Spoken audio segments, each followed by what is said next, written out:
G'day, it's Joel Rasmussen for Southern Cross Combat, and I'm here backstage just after the Hex 32 weigh-ins with the director of Hex, Mr. Ryan Vereker. First off, Ryan, thank you for the time.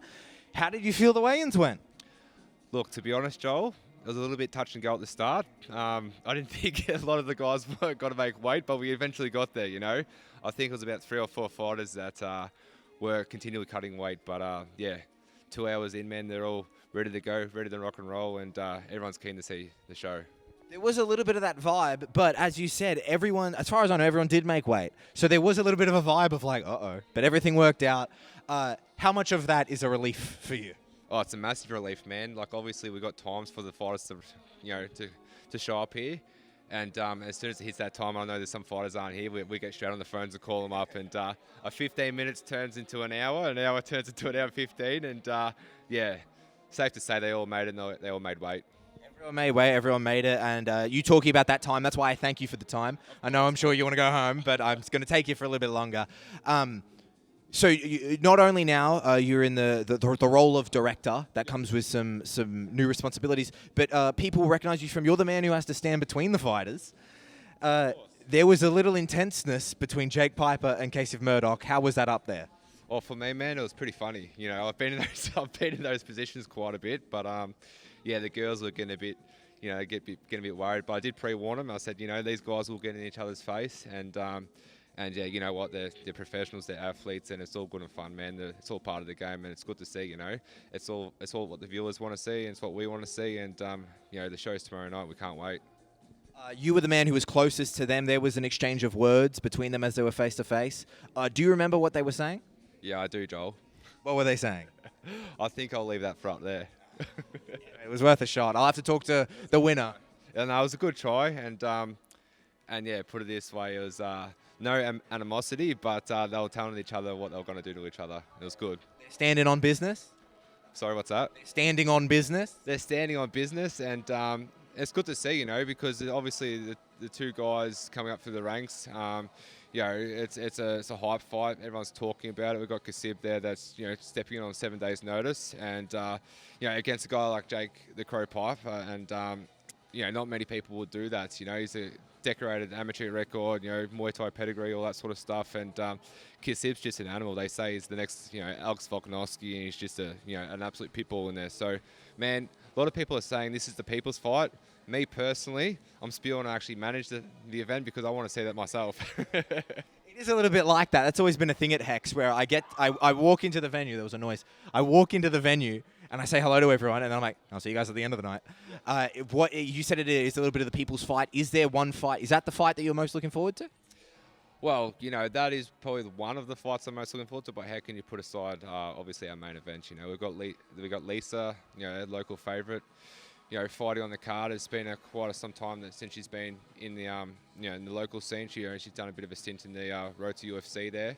And yeah, we've obviously got, you know, UFC veteran, you know, Cynthia coming over here, and you know, she's a super cool chick, and she's super professional, and, you know, great team, and yeah, like, I guess, you know, that's the one that everyone's looking forward to. You know, overall, the card's like stacked, as it always is, and it always should be. You know, we just want to put the best fights on for, you know, the fans in Australia and the wider community.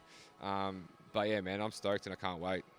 I do want to talk about the card a little bit, but because you bring up Cynthia, you mentioned, you know, she's professional to work with. How has it been to work with Cynthia? You know, she's coming just straight out of the UFC. The first place she beelines to is Hex. How has it been to have her? Man, it's been perfect. You know, she's such a professional and she's such a cool chick. You know, you get some of those guys that are a bit, you know, standoffish. They've been on the big stage, this and that, but you know, she's been super chill, super cool. Been doing a lot of promo work with her. You know, we got on the Herald Sun during the week. That's massive for Hex. You know, just even like outside content, even with yourself. I teed her up an interview with yourself. She was down for that. She was cool. Getting her around the local gyms, stuff like that. So everyone's really getting around her, and she's, you know, she's, I guess, you know, putting that on her own platform as well, which is good to see. So yeah, it's been great for the MMA community for her to be here. Now, I've been covering Hex for, oh God, a little bit over a year now. I've been coming to all the events. I believe 28 was my first one, maybe 29, but I believe it was 28. This card, I feel, is a real mix of familiar faces, people that I've seen fight on Hex within the past year and a half, but also like a crop of new guys, a crop of new people who are coming up. How is it to kind of have a new batch of people making their Hex debuts, if I'm not mistaken? Well, it's awesome to see, man. Like, obviously, just Australian MMA in itself is just becoming more known. And as you know, we've just started our amateur card, Road to Hex. So, again, it's just like getting the young talent to come through. And you ask all the other veterans in the sport, man, like the young talent coming through this day and age, they're just a different breed, you know.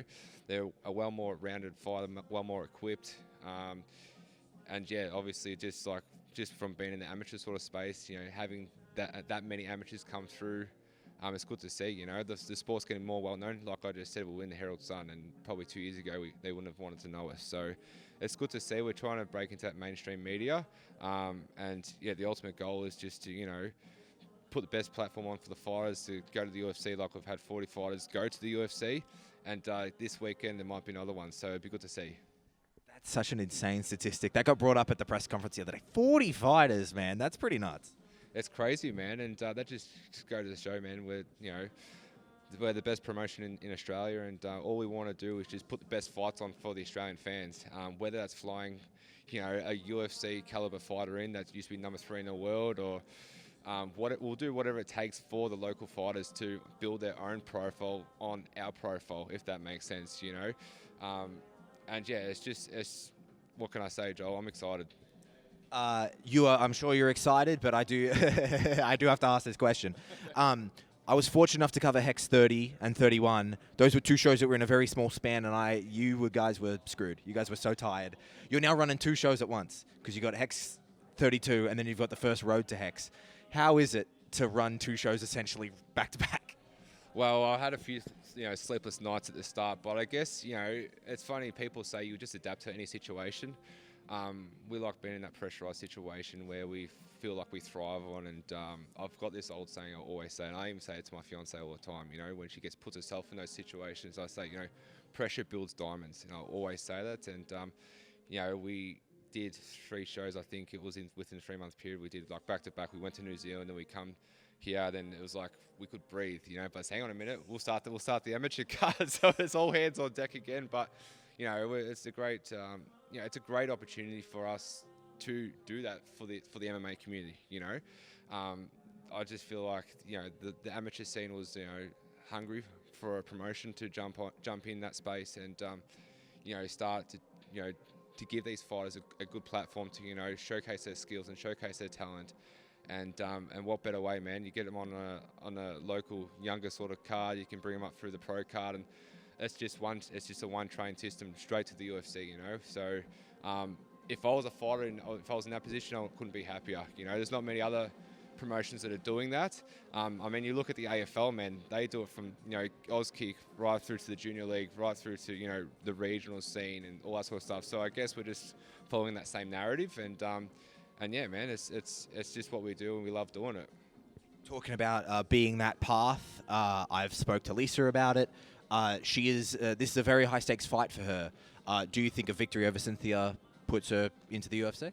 Oh, well, you'd like to think so, you know. Like, I think when we were looking at matching her up and having a look at the topologies and all that sort of stuff, everyone sort of in front of her was in the UFC, and then everyone behind her was in the UFC from memory. I don't know. I've matched a lot of fights in the past 3 months, being amateurs and the pros and stuff like that. But from memory, I think that's what it was. So it was a fight like this that we wanted to put on to, you know, to solidify herself that, you know, she was ready for the big show.